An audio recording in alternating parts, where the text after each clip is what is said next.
Noong October 6, 1973, sa araw ng Yom Kippur, ang pinakabanal na araw ng mga Hudyo, ay sorpresang inatake ng bansang Syria ang puwersa ng Israel sa Israeli-occupied Golan Heights. Sa araw ding yun ay kasabay na inatake ng Egypt ang Sinai Desert na matagal na ring okupado ng mga Hudyo para mabawi ng mga Egyptians at Syrians ang kanilang mga teritoryo na nawala sa kanila matapos sa kanilang pagkatalo sa Israel sa Six-Day War, 6 na taon ang nakakalipas.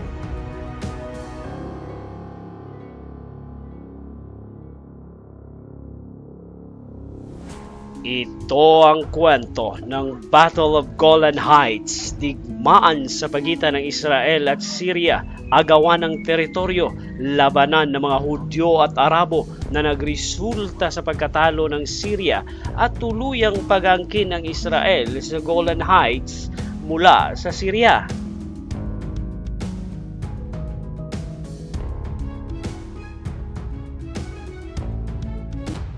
Pero bago ang lahat, huwag kalimutang mag-subscribe at i-click ang bell icon para sa mga susunod na kwento dito sa Abiseth TV.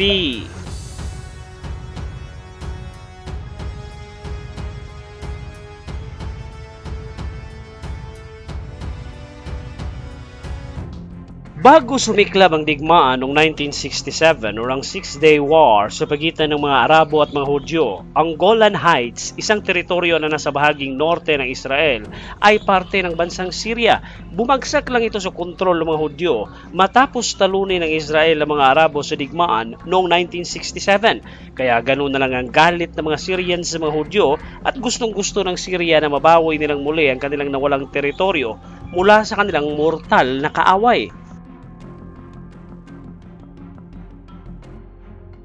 Pero hindi ito ganun kadaling bawiin ng mga Syrians ng Golan Heights dahil na rin sa napakalakas na puwersang militar ng Israel at higit sa lahat ay nagtayo na ng napakatibay na mga depensa mga Hudyo sa lugar na tinawag nilang Purple Line na merong mga anti-tank ditches, 17 mga strong points na binabantayan ng 30 sundalong Hudyo na kilala sa tawag na Mutzvazim at iba't iba pang mga harang habang ang mga matataas na bahagi ng lugar ay ginawang mga observation points at tank firing platforms ng mga Hudyo.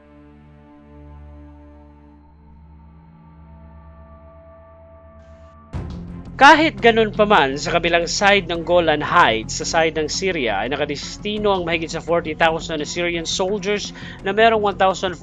tanks, 150 na artillery guns. Ang mga sundalong ito ng Syria ay handang-handa ng umatake kahit anong oras dahil sa kanilang galit sa mga Hudyo na inahagaw ang kanilang teritoryo. Higit sa lahat ay ang bagong presidente ng Syria na si Hafez al-Assad ay gustong patunayan sa kanyang kapwa Syrians na kaya nilang kuning muli ang Golan Heights dahil isa na rin sa rason ay si Assad kasi ang defense minister ng Syria noong 1967 o ang Six-Day War kung saan isa siya sa mga sinisisi ng mga Syrians kung bakit nawala sa kanila ang Golan Heights dahil sa kanilang pagkatalo sa digmaan laban sa Israel.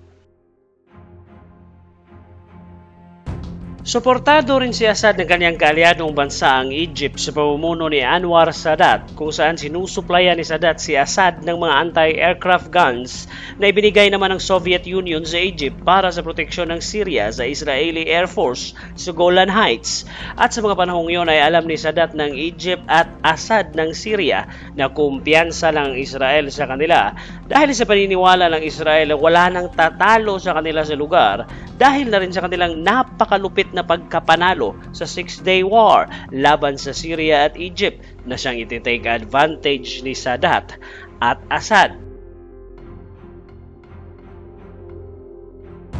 Kaya noong October 6, 1973, 1:45 ng hapon, nakita ng pwersa ng Israel sa Golan Heights na tinanggal ang mga Syrians ang kanilang mga camouflage nets sa kanilang artillery guns. Makalipas ng 10 minuto ay bigla na lang nagpaputok sa kanilang mga artillery ang mga Syrians sa pwersa ng Israel. Sinundan ito ng air raid bombings ng Syrian Air Force gamit ang kanilang Soviet MiG-23 kung saan tinamaan ito ang Israeli Command Center sa lugar. Pati na mga defensive positions ng mga Hudyo ay tinamaan ng Syrian Air Force.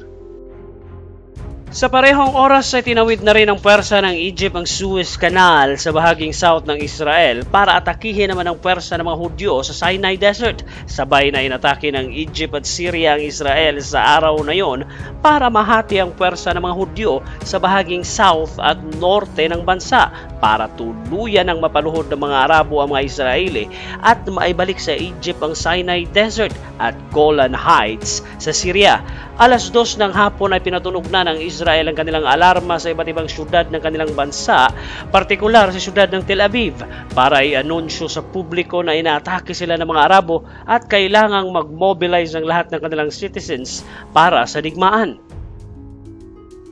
Samantala sa norte, alas 3 ng hapon ay nagsimula na ring mag-counter-attack ang mga Hudyo at sinalubong ng kanilang mga Shatkal Israeli tanks ang 3 Syrian Armored Division na nag-advance papasok sa Golan Heights. Pero dahil sa mga harang ditches at mga minefields na inilagay ng mga Hudyo sa Purple Line ay nahirapang mag-advance sa mga Syrians, partikular sa bahaging norte sa Buster Ridge. Unti-unting winasak ng mga Israeli tanks sa mga Soviet T-55 tanks ng Syria sa Buster Ridge, kung saan nagdulot ito ng pagka-disorganize ng Syrian forces hanggang sa umatras na ang buong pwersa ng Syria sa Buster Ridge dahil sa napakalakas na depensa ng mga Hudyo sa lugar.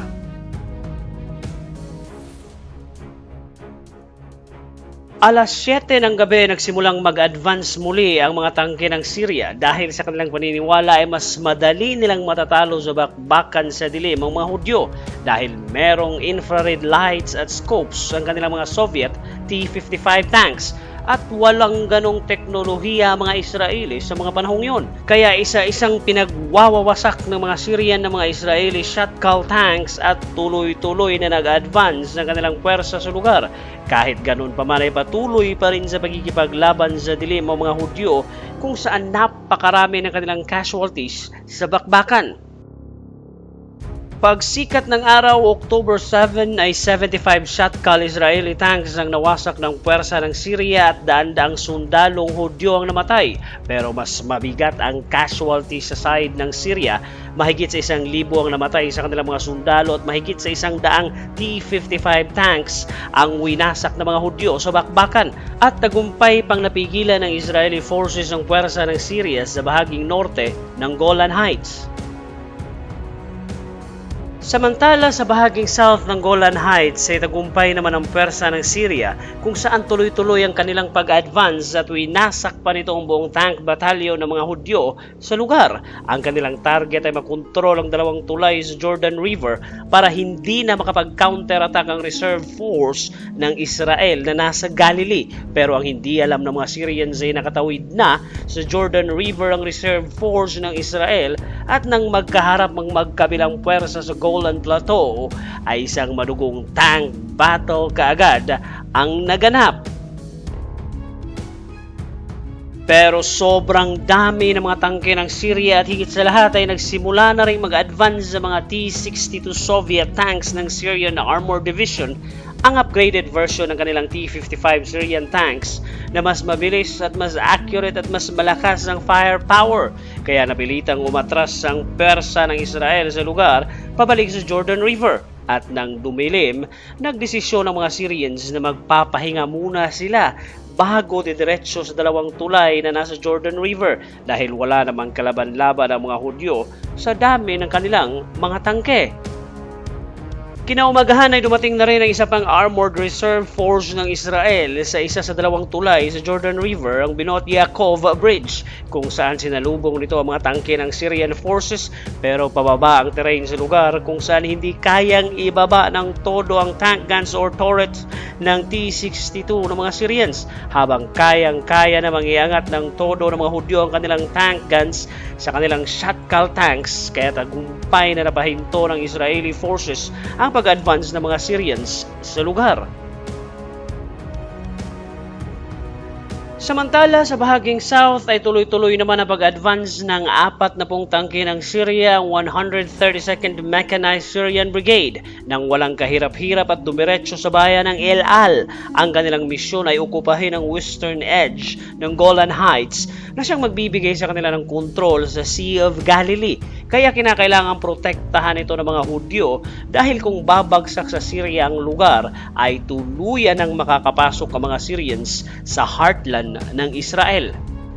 Sa sumunod na araw ng October 8 ay sabay-sabay na nag-counter-attack ang lahat ng Israeli forces sa Golan Heights, kung saan 2 araw ay walang tigil lang bakbakan sa lugar hanggang sa maitulak ng mga Hudyo mga Syrians pabalik sa kanilang starting position. Kinagabihan ng October 10 na secure ng muli ng mga Israeli ang Purple Line. Kinaumagahan ay nagsimula ng mag-advance ang puwersa ng mga Hudyo sa bahaging norte ng Golan Heights matapos wasake ng Israeli Air Force sa mga anti-aircraft guns ng mga Syrians. Ang kanilang target ay ang syudad ng Damascus, ang kapital ng Syria, para tuluyan ang umatras sa mga Syrians sa Golan Heights at para sumuko na ang Syria sa digmaan.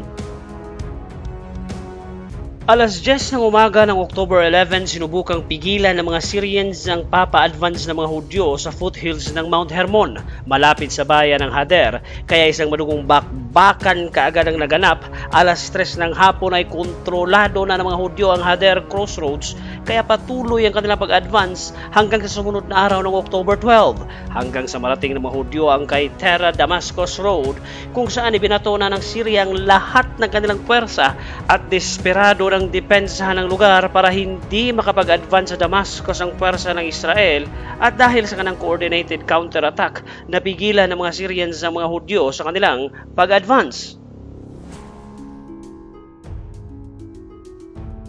Pero umatake na namang muli ang puwersa ng Israel at tagumpay na naitulak ng ilang kilometro paatras ang puwersa ng Syria hanggang sa dumating ang Iraqi 3rd Armored Division na merong 180 tanks para suportahan ang puwersa ng Syria. Ipinadala naman kaagad ng Israel ang kanilang reserve 205th Armored Brigade para ituloy ang bakbakan hanggang sa dumilim. May walang tigil ang bakbakan sa lugar. Sa sumunod na araw, October 13, alas 8 ng umaga, na corner ng mga Hudyo ang buong puwersa ng mga Iraqi sa bayan ng Maschara. Sa loob lamang ng ilang minuto ay winasak ng mga Hudyo ang buong 8th Mechanized Iraqi Brigade sa lugar. Sinubukan ring pigilan ng Jordanian Armored Division ng mga Hudyo sa kanilang pag-advance, pero ganun pa rin ang resulta, na wipe out lang ang kanilang buong Armored Division sa napakalupit na coordinated attack ng Israeli laban sa mga Arabo. Sa mga sumunod na araw ay secure na ang mga posisyon ng mga Hudyo sa Golan Heights at sinimula na nitong bombahin ang airfield sa siyudad ng Damascus gamit ang kanilang mga long-range artillery guns hanggang noong October 17 nang ihinto ng Israel ang kanilang pag-advance na siyang nagpa-stalemate sa bakbakan sa Golan Heights. Kaya nagdesisyon ng Israeli High Command na i-divert na ang ilan sa kanilang puwersa sa bahaging south ng bansa sa Sinai Desert, kung saan malaking parte na ng rehiyon ang bumagsak sa kontrol ng Egypt. At noong October 22, 1973, tinanggap ng Syria ang ceasefire ng UN na siyang tumapos sa labanan sa Golan Heights. At noong May 31, 1974, sa sumunod na taon, pinirmahan ng Israel at Syria ang peace agreement matapos i-relinquish ng Israel ang isang maliit na parte ng Golan Heights sa bahaging west ng Purple Line para sa Andov Zone o ang United Nations Disengagement Observer Force Zone. Sa digmaang ito, mahigit sa 3,100 ang namatay sa puwersa ng Syria at 6,000 ang sugatan, habang mahigit sa 700 naman ang namatay sa puwersa ng mga Hudyo at mahigit sa 400 ang sugatan. Pero hindi pa doon magtatapos ang labanan sa lugar dahil ayaw na talagang ibalik ng Israel ang Golan Heights sa Syria hanggang sa tuluyan ang i-annex o sinakop ng Israel ang Golan Heights.